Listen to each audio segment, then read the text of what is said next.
do make the right decisions. I think the main issue is coaches, sometimes, inducing people to leave places, for the wrong reasons. We probably have dealt with a little bit of that from other places. But I care deeply about all of our guys, and I want them all to go where they're going to be happy. So I haven't had anybody express to me that they want to do that, but that'll come. Some kids will, at some point, whether it's not now or at some point, we'll look into that, and I'll always be there as a resource for them. But I'm not, I'm worried about spring practice. Do you like the window that they're doing though versus like that? I hadn't really. I don't spend a lot of time thinking about things like that because they don't ask me my opinion. If they ask me, I have a lot to say. Probably I would prefer it was after our spring ball, so that guys would have some time to really make a very serious conversation. Like we'll meet with every player on the team the week after spring ball and just talk about how everything went and give them a kind of an opportunity to speak on their front. So we'll try to have really good conversations. I don't want them to feel rushed, to do that. So, but if it was up to me, we'd be playing the spring game probably a week later. So, then I'd have that same issue. So I don't know, to be honest with you. Did the guys come back with the intensity and retention that you wanted? I have to watch the tape to see. The retention seemed like it was pretty good. We introduced some new situations, some new things. So kind of the challenge that I gave them last week of coming back this week, it seemed like a lot of guys, I didn't think there was a ton of missed assignments or anything. I've learned over the years, like not to judge practice based upon the way I feel out of practice, good or bad, right? So I like to watch the tape because, we're getting to the point now where so many guys are doing things right that when they do have maybe a bad play, it might just be one or two. So I'm anxious to see this tape though. This is big for us. Like we're kind of one of those teams that like throughout the course of the week build up and have really good Saturdays, and I want us to be a little faster starting. So just trying to get that done. So I had a team meeting today, which I normally don't do, just to kind of challenge them a little bit. So if it wasn't what I wanted, I have only myself to blame. So we'll see how the tape looks. We get to talk to Garrett McGuire today. How would you evaluate his first stint as a position coach for you? I think it's been great. I think unfairly I don't know if it's unfairly, but he's had a lot of people question, him, right? Which really honestly hurts us in recruiting. We're out there recruiting and people are following us and they're like, well, I keep hearing this narrative. It's coming from our own people. I'm like, so we have to battle that a little bit. But, I always look at things in my life like what I want my son to play for him, and I'd want my son to play for Garrett. I don't know if you guys probably don't see the second half of practice, do you? Like we do team outside and they throw 7-on-7 inside. He runs the whole passing game. Like he knows the quarterbacks, progressions, running backs, tight ends, receivers. So I think I think the receivers are one of our stronger groups are coming on, and I think he's done a really good job. So I think as he starts to churn out NFL prospects, the top recruits in the country will realize that if they play for Garrett, they're not going to just get someone who's a hype guy. They're going to get a really good coach who's also going to care about them off the field. Matt, what's Isaiah shown you so far this spring? He's really, really, really dependable. He's talented, good hands, gets in and out of his breaks. But the biggest thing we're trying to express to this team is, dependability is one of the greatest traits you can have as a teammate and as a member of the team. Like if I know that you're going to be where you're supposed to be and do what you're supposed to do, and Isaiah's a guy, especially with his story, transferring in and then leaving the team, it leaves a lot of questions in terms of, hey, what happened? I've never really delved into it with him. I tried to give everyone a blank slate. I think he's been awesome. I think he's a guy that can really help us this fall. Xavier looked like a guy who missed football last year. Just as far as he's on the field, like how he moves and stuff, or does he kind of jump right back into that part? I don't know. I never saw him before, so it's hard for me to detail that. I think Xavier's very talented. I think it's just about sort of the same thing, like just the day-to-day grind. We have a couple messages we're trying to get across to the guys. Dependability being one. Just that competitive stamina of doing it day after day after day. But Xavier is straining himself off the field in the classroom at a level he's never done before, and that takes time. That takes a toll on you. And I'm very proud of Xavier for what he's doing off the field. But his talent's recognizable. It's just how much can we hone that in? You, of course, knew a lot about Garrett from your experience with him as a player and as kind of a secondary type assistant coach. But what have you seen or how have you felt about his ability to be in charge of a position and manage personalities, and especially a group like these receivers where there's been so much turnover and change in this offseason? I never really had any doubt. My only question was whether he would leave the NFL or not. the NFL's different, right? Like you might think that they're a secondary coach, but they run so much, right? They run so much of practice, and I think if you talk to like DJ Moore or one of those guys, those guys making $18 million a year, they would stand on the table for Garrett. And the thing I get to see is like he would coach those guys hard.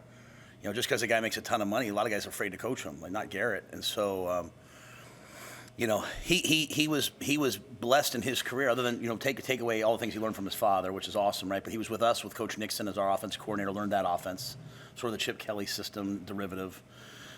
Came in, had a new offensive coordinator with Dave Aranda, went through that process. Came in with me to Carolina, worked under Joe Brady, who at LSU, what he did was dynamic, and then sort of the West Coast under Ben McAdoo. So in 6 years of his life, he's been a part of 4 offenses. And so I think his X's and O's knowledge is great. But I had no concern about his ability to relate to and work with players, because I saw him working with NFL guys on a level beyond just, hey, here's the card. I mean, he was doing things with them that, I wish all of our coaches could do. See a pretty direct reflection of Joey. I mean, you mentioned those other influences, but from a person-to-person level, do you see a lot of Joey and Garrett? Yeah, I see a lot of Joey. I see a lot of Debbie, his wife. They're awesome people. When he took the Texas Tech job, I was literally talking to everybody in the country. I think he's one of the best head coaches I've ever been around, and so there was no doubt in my mind from the day I met Joey McGuire he'd be a great dynamic head coach. I think the thing that Garrett has a little bit of, Joey's boisterous and all that, but Garrett has an edge to him too. I mean, he's worked for some tough guys, right? He's worked for some really tough guys, and so I think he brings that element as well, which I think you need in college, right? You need someone who can sometimes be your friend, but you also need guys who can make sure you're going to class and doing all that. And I think that's what Garrett, that's what makes him special. How are you guys tackling? How do you feel like you've tackled so far in camp? That's a great question. We don't have a ton of live interactions. I feel like it's getting better. We didn't tackle today. It's all thud. I think we're thudding better, but really this Saturday will be interesting. The way we teach it is a kind of like a little bit of it's a break from some of the things that they've learned in terms of, we always are tracking their hip. We don't have guys running over the top, and so that's a departure from the way maybe they've played. And so we still sometimes struggle with our angles, but I think we're very willing to tackle. Let me say that. Like we're not a soft team. This Saturday I'll probably have a better answer, because we're going to line up and play in the scrimmage and play a ton of plays and see how they tackle. But I think our tackling is getting better. It's a really good question. There's multiple philosophies now about how to do this. Nebraska's kind of done the tour here in the last 5 years before you got here. So they were at this for a while, then they changed it, and they changed it again, and they changed it again. What is maybe your philosophy on how to teach tackling, and what do you think they had been learning prior to getting? Oh, I don't know what they learned before, and I'd never suppose. So I was taught one way of tackling, which I believed in for a long time, and as we've removed the head from tackling, so I was always taught to tackle with your chest and have your neck bold, right?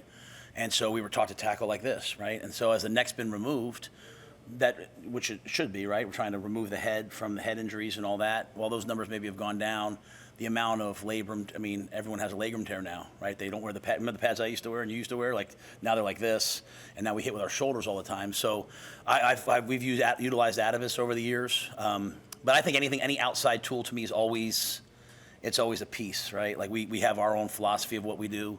But I think our guys are buying into it. We try to be very consistent. When you guys are at practice, you see we always do that fundamental circuit to start, so they're getting the same muscle memory every day. But we are not like a hawk tackle low team. We're going to strike and tackle people high and try to knock people back. And there'll be times where we'll hit low if we have to, but we're not looking for that. Has Ben Scott been working back on the Green Jersey today? Just doing drills. Yeah, he just has kind of a repetitive MCL. Had it but once before, had it now. So I'm not in a rush to force him out there, and we're getting really good work.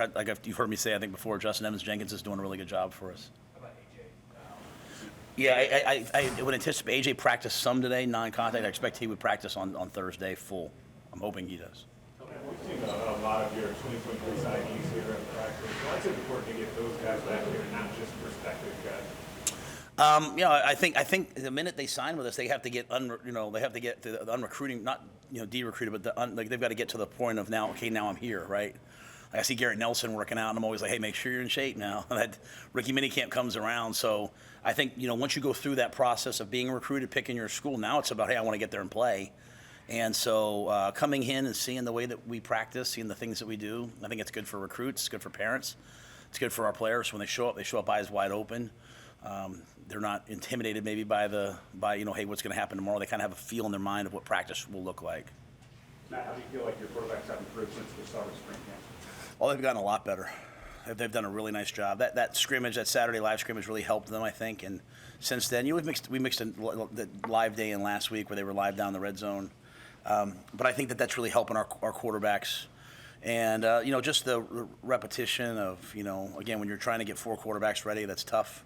So the repetition and the way we're practicing, always having at least 2, sometimes 3 drills going at once, to kind of the blueprint that Coach Osborne laid out. We're trying to maximize that so that they're getting a ton of reps.